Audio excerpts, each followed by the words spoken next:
The Lord be with you. And with your spirit. A reading from the Holy Gospel according to John. Glory to you, Lord. Jesus said, I am the good shepherd. A good shepherd lays down his life for the sheep. A hired man who is not a shepherd and whose sheep are not his own sees a wolf coming and leaves the sheep and runs away. And a wolf catches and scatters them. This is because he works for pay and has no concern for the sheep.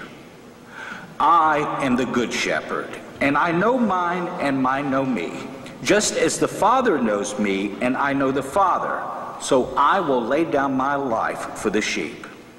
I have other sheep that do not belong to this fold. These also I must lead, and they will hear my voice, and there will be one flock, one shepherd. This is why the Father loves me, because I laid down my life in order to take it up again. No one takes it from me. I lay it down on my own. I have power to lay it down and power to take it up again. This commandment I have received from my Father. The Gospel of the Lord. Praise to you, Lord Jesus Christ.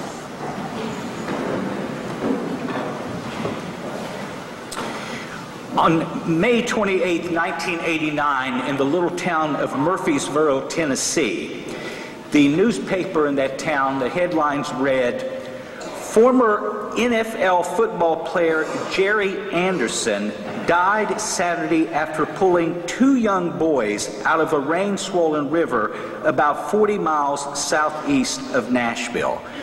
Do any of you remember Jerry Anderson? For whom did he play?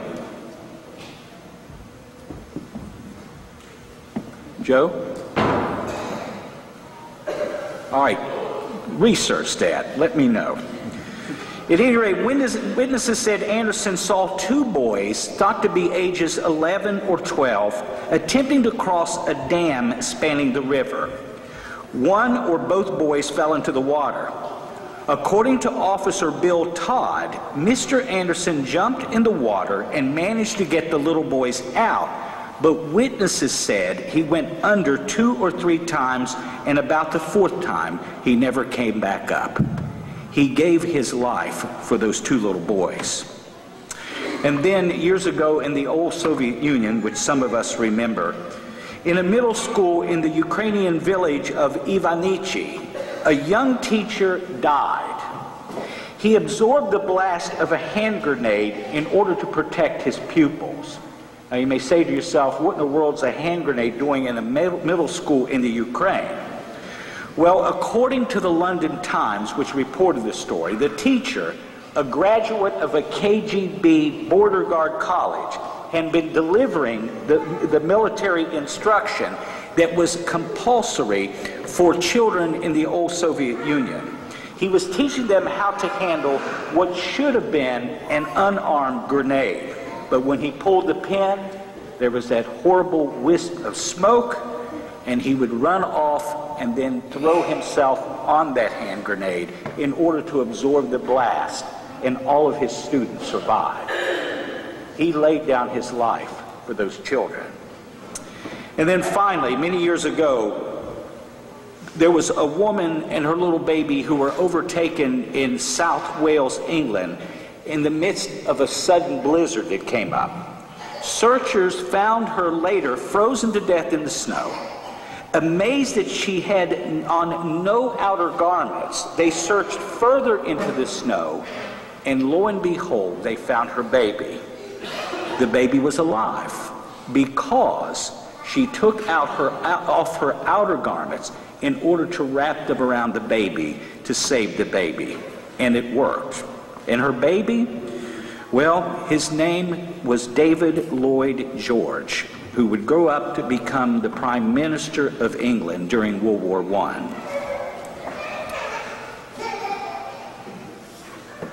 Those stories really touch our hearts of what people do in order to save the lives of others. We all have heard many stories, probably the best coming out of our United States military. But no matter how great those stories of rescue are, there was only one in history who was able to save us not just from whatever happens in this life, but from eternal danger. And that was Jesus Christ, the Good Shepherd. Now, as I mentioned at the beginning of this Mass, this fourth Sunday of Easter, every year in the Catholic Church around the world is proclaimed Good Shepherd Sunday. We always hear from John chapter 10, which is a chapter that Jesus proclaims himself to be the Good Shepherd.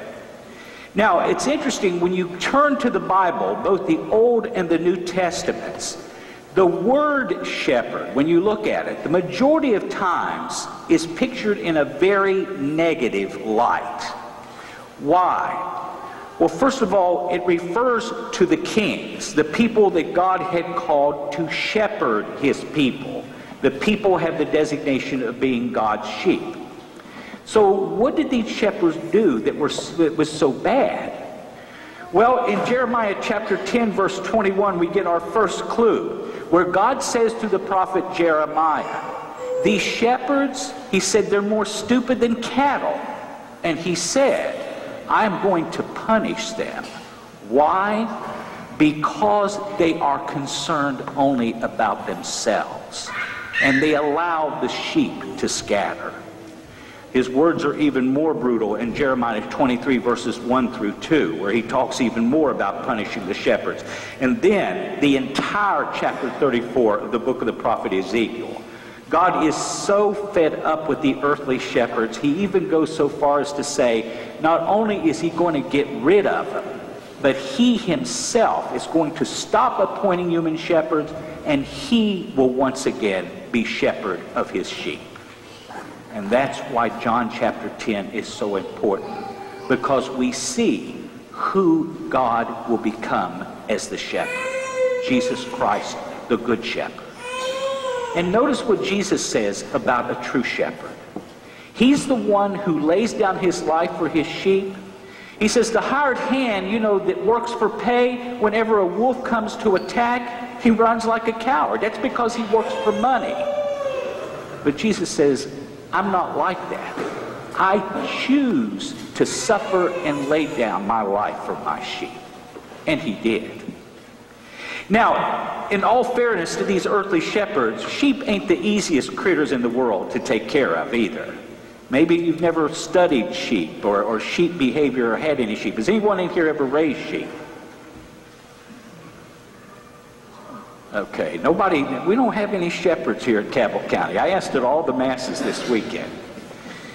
Well, my information for shepherding and sheep actually came from a Catholic biblical scholar who graced our seminary for a guest lecture a number of years ago, about 30 years ago. His name is Father Jerome Murphy O'Connor. And you'll see him sometimes on Fox News around Christmas time. They have these specials on Fox showing Bethlehem and Jerusalem, which usually Father Jerome Murphy O'Connor who narrates that. And the reason they select him is that he has spent almost his entire priesthood in the Holy Land doing archaeological digs. And so he's brilliant. He's a very funny guy, a very nice guy. And so he came to talk to us about his experiences of life over in the Holy Land. And somehow the topic of shepherding came up. And he just began to laugh about it all. And here's some of the things he told us. He said, first of all, sheep are particularly vulnerable to wolves. And he describes how wolves go after sheep. They stalk them out, basically. Wolves operate in packs. Remember, dogs are descendants of wolves, and so they operate in packs. And what they'll do, they'll hover around and watch over a herd of sheep for the longest time, as long as it takes. And when they find one of those little critters wandering off somewhere, they pounce quickly. And the sheep's gone, he said, before you even realize. And he said that's why shepherds often in Palestine will have several sheepdogs along with them to help them in the process. More eyes, more ability to watch the flock. But you know what? The same could be said about human sheep. We are vulnerable to attack from wolves. I'm not talking about the four-legged wolf. I'm talking about wolves such as death, disease, injury. Yes, We are vulnerable to those things. They scare us, they shake us up, and often they hit us without notice.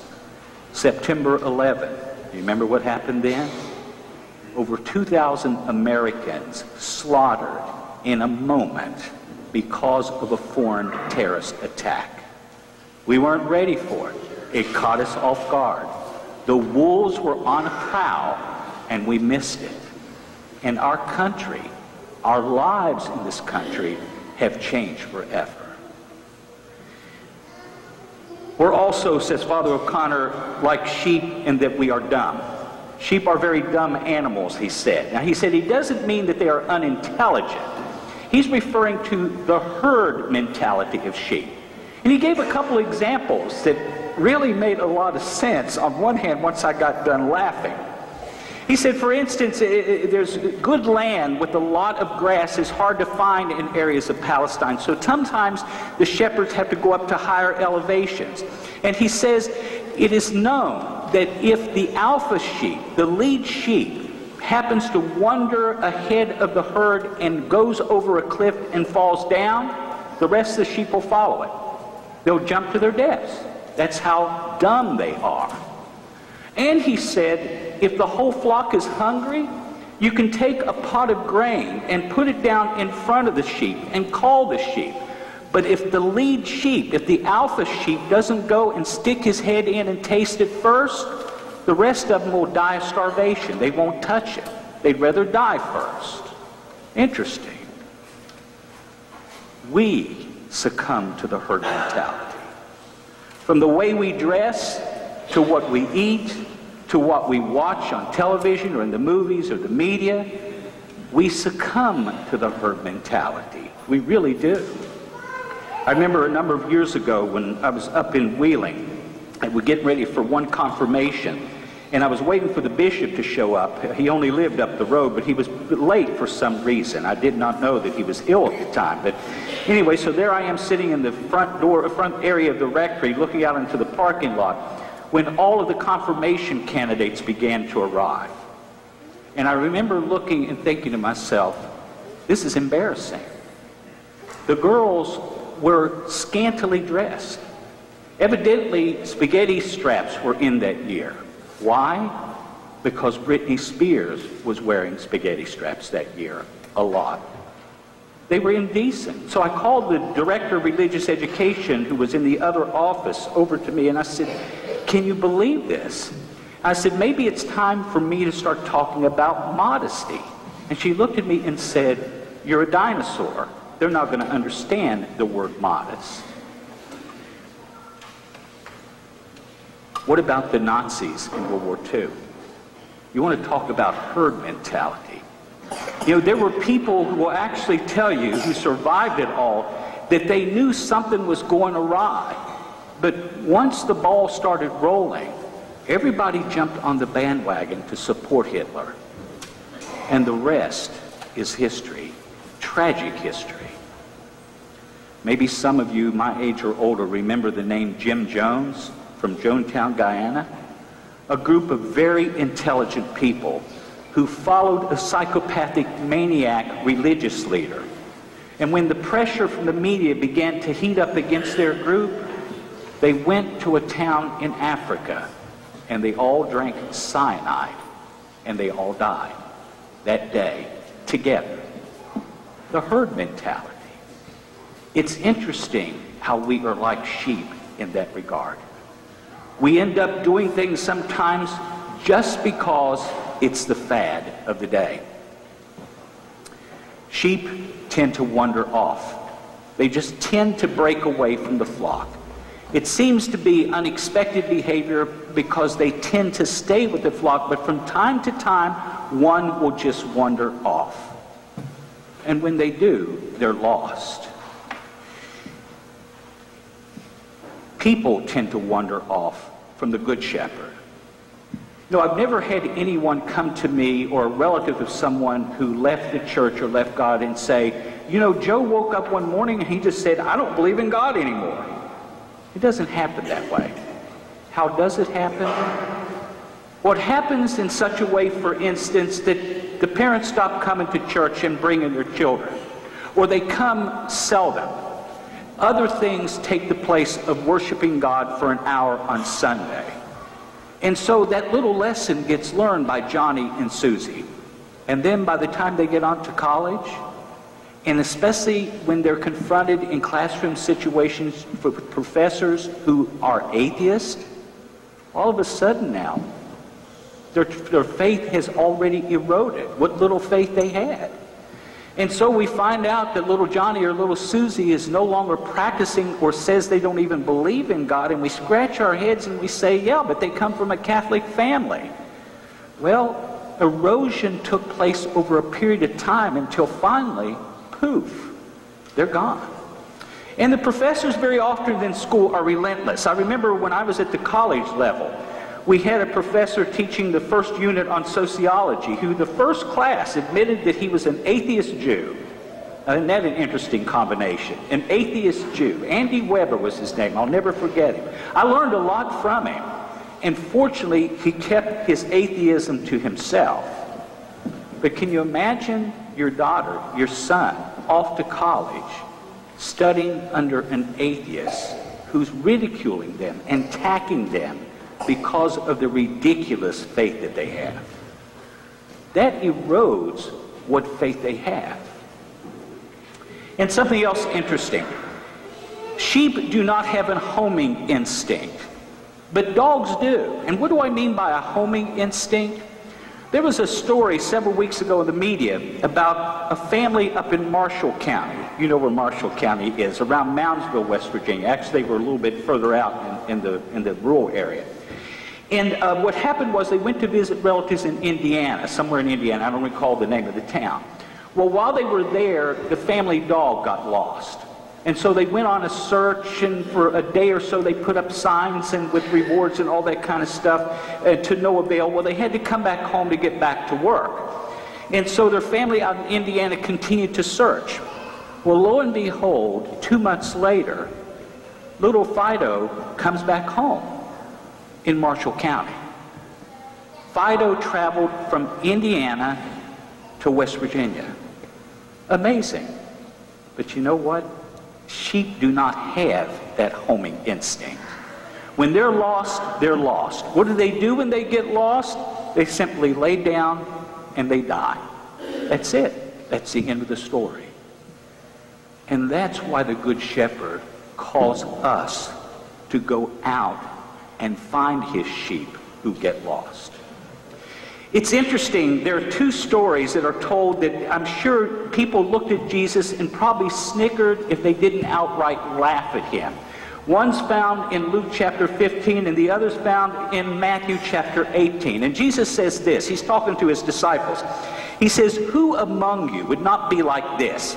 You've got 100 sheep and one of them goes astray, and you leave the 99 safe sheep to go after the one lost stray. Who wouldn't do that? And then in Luke's account, he even takes it a step further. So you find this stubborn little sheep, and you pick it up, as dirty and filthy as it is, and you put it around your shoulders, and you carry it back to your home in jubilation, and you have a party. Who wouldn't do that, says Jesus. I'm sure these people around him looking, scratching their head and saying, okay, what's the punchline? There's a punchline here somewhere. Because no shepherd in their right mind is going to leave 99 safe sheep to go after one stray. You let it go. You write it off your taxes at the end of the year, for goodness sake. It's dead. It's wolf meat. Jesus says, nah. No. The true shepherd is willing to lay down his life for his sheep. He's willing to do the absurd, the bizarre, to save his sheep, even when they lose themselves. So my brothers and sisters, the message today for us is so important. In a world filled with so much anxiety and stress and danger, in a world and in a society where our values are flipped upside down, in a world where people tend to follow the herd, the crowd, rather than to stand up for what they believe, it is important to know that the Good Shepherd lives. Jesus laid down his life for us. He calls us to do the same for others. Let us pray that we may know that he is here for us. May he take away all our worries and fears, and may we know at the bottom line, when we close our eyes for the last time, our good shepherd will be there waiting for us.